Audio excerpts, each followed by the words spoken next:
Next, we need to take a quick look at function notation. Function notation is nothing more than a fancy way of writing the y in a function that will allow us to simplify notation in some of our work a little. Let's take a look at the following function. Y is equal to 2x squared minus 5x plus 3. Using function notation, we can write this in any of the following. F of x is equal to 2x minus 5x plus 3. We can say h of x is equal to 2x squared minus 5x plus 3. W of x is equal to 2x squared minus 5x plus 3. G of x is equal to 2x squared minus 5x plus 3. Capital R of x and y of x. Now recall that this is not a letter times x. This is just a fancy way of writing y. So why is this useful? Well, let's take the function above or in the previous page and let's get the value of the function at x equals negative 3. Using function notation, we represent the value of the function at x is equal to negative 3. So we're looking for x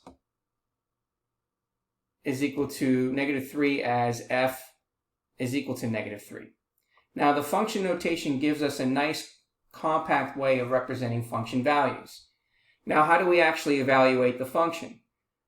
That's really simple. Everywhere we see an x on the right side, we will substitute whatever it is in the parentheses on the left side.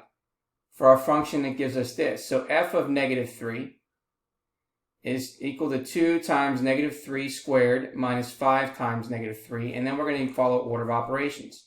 Negative 3 squared is positive 9.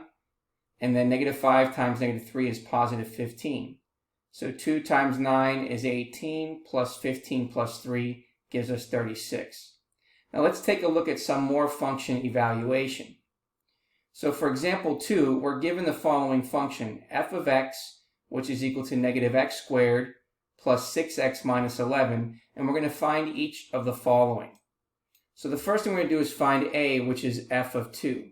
So we're going to plug it into this formula. So it's going to be negative times 2 squared plus 6 times 2 minus 11. Well, this gives us negative 3, because this is negative 4 plus 12 minus 11, which is equal to negative 3. Next we want to do is we want to find f of negative 10. So we're going to plug negative 10 into that function. So we're going to plug in negative 10 for all the values of x. So we get a negative times a negative 10 squared, which is negative 100.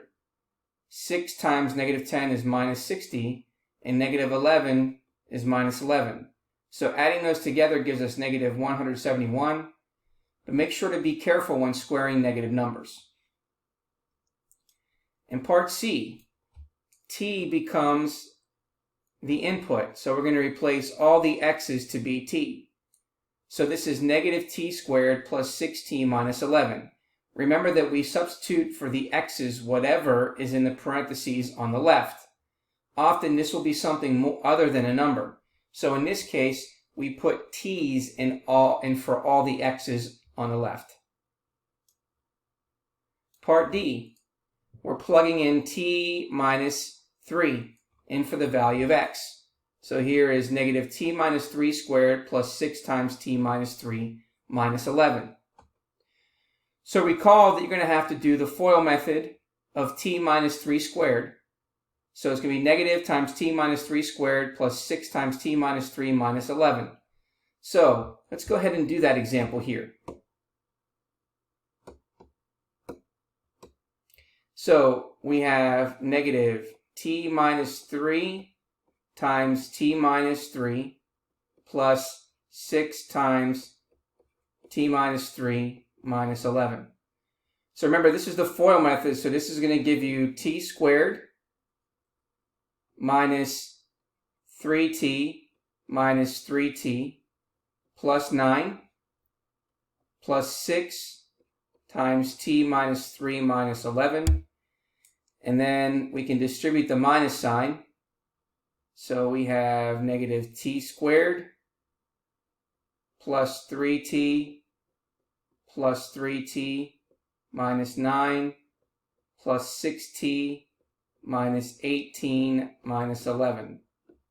And now when we combine like terms, we should get negative t squared plus 12t minus 38. Next, in part E, we're going to evaluate the function of x minus 3.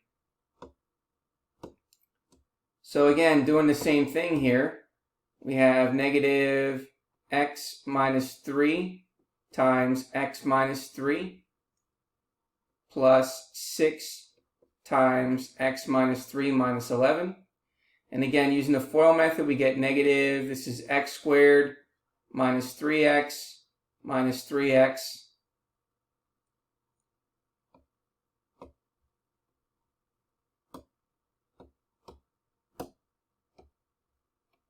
and that's plus 9 plus 6 times x minus 3 minus 11.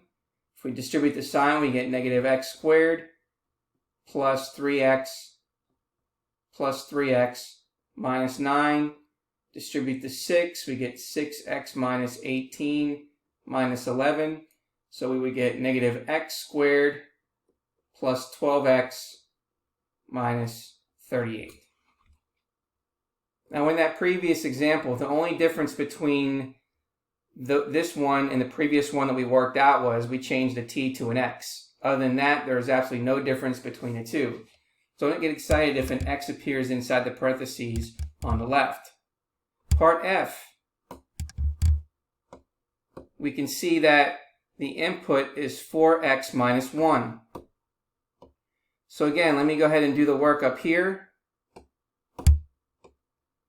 So we have negative 4x minus 1 times 4x minus 1 plus 6 times 4x minus 1 minus 11. So we're going to get negative, we should get 16x squared minus 4x plus 1 plus 6 times 4x minus 1 minus 11. Distributing the negative sign, we get negative 16x squared plus 4x minus 1 plus 24x minus 6 minus 11. So when we combine like terms, we'll get negative 16x squared. We get plus 32x. And then we get minus 18. So this one is not much different from the previous part. All we did was change the equation that we were plugging into the function, which was 4x minus 1. And we plugged that in for each value of